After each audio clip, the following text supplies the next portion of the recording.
Imagine walking into a crowded room, a cacophony of voices clashing as each person vies for attention, eager to share their thoughts, their opinions, their very selves. It's a familiar scene in our hyper-connected world, a constant barrage of digital chatter and real-time pronouncements. But in this ocean of noise, have you ever noticed the profound impact of someone who simply doesn't speak?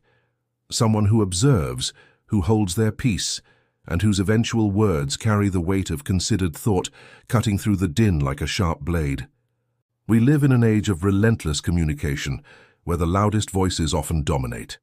Social media feeds are a battlefield of opinions, news cycles are a 24/7 shoutfest, and even our personal interactions can feel like a constant need to justify, explain, and assert ourselves.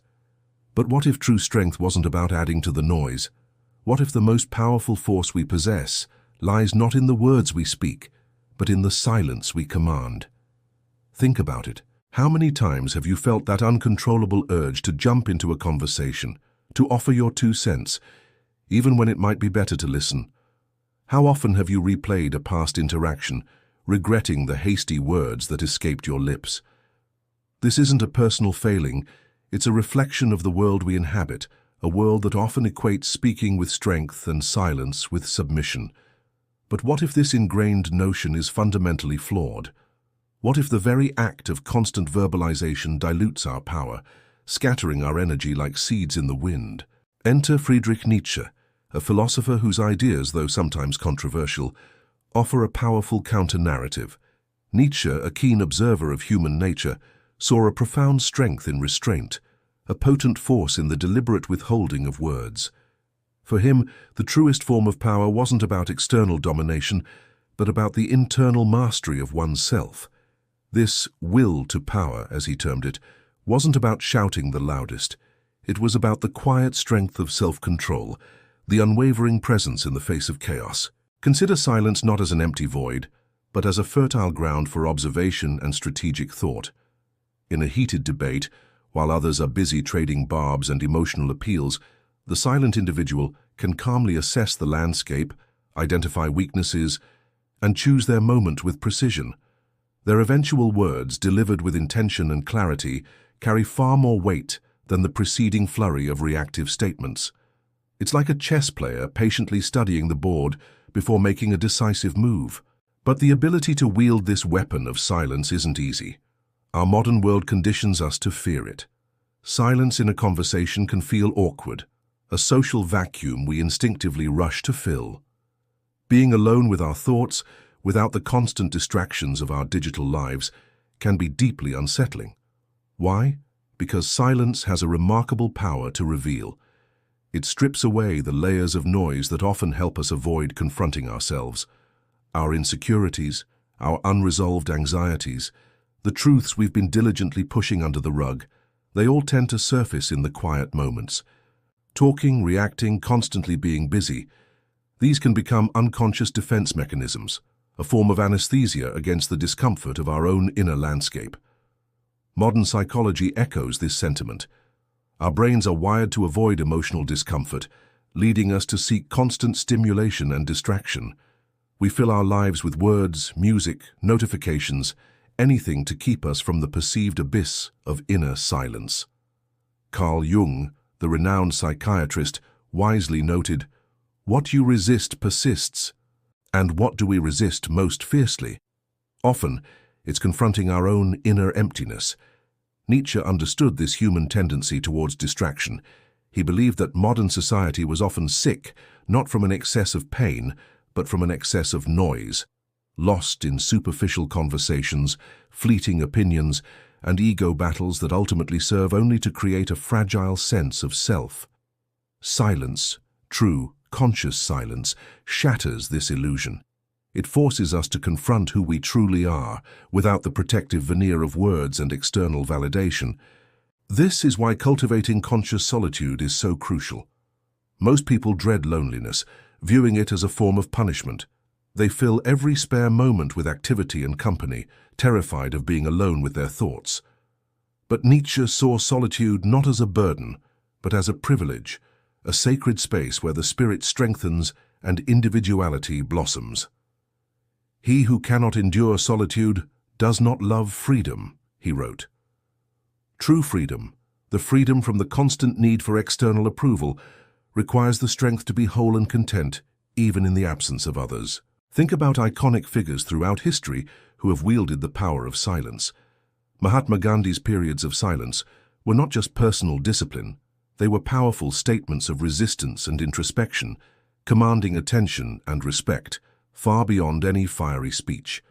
In the business world, a skilled negotiator might employ a pregnant pause after an offer, creating tension and prompting the other party to reveal more or concede ground. Their silence isn't passive, it's a deliberate tactic that speaks volumes. Consider a personal anecdote. Years ago, I was in a tense negotiation.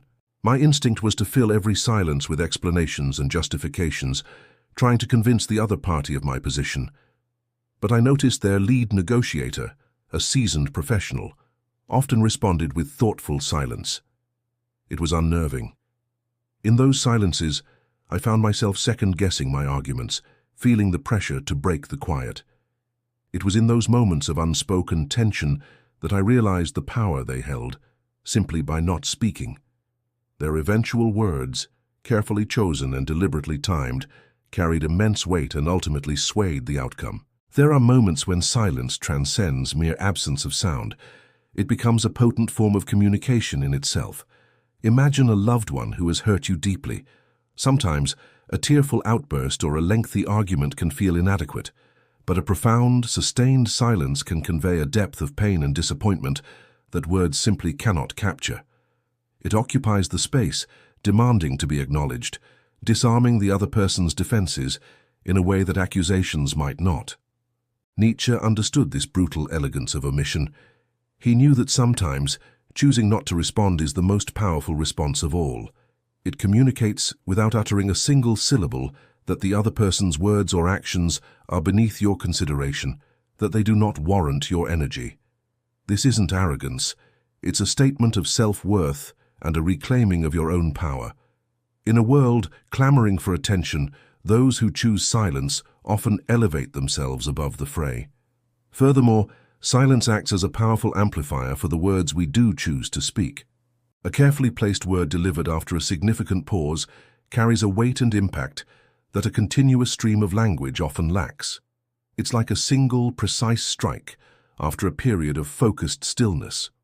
The silence preceding the word creates anticipation and underscores its significance.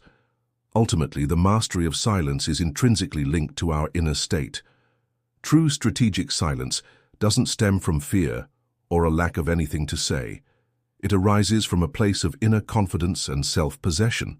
It's the silence of someone who has already engaged in the internal dialogues, who has confronted their own vulnerabilities, and who no longer feels the burning need for external validation.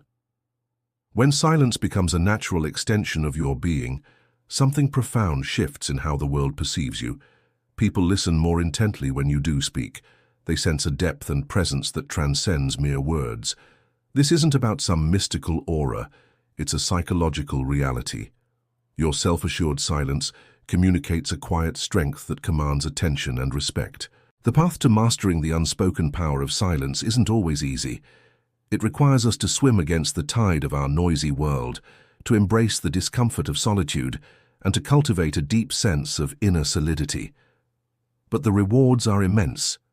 By learning to strategically withhold our words, we gain control, amplify our impact, and ultimately connect with a deeper, more authentic source of power within ourselves. So, the question remains, will you continue to be swept away by the relentless noise, constantly reacting and dissipating your energy?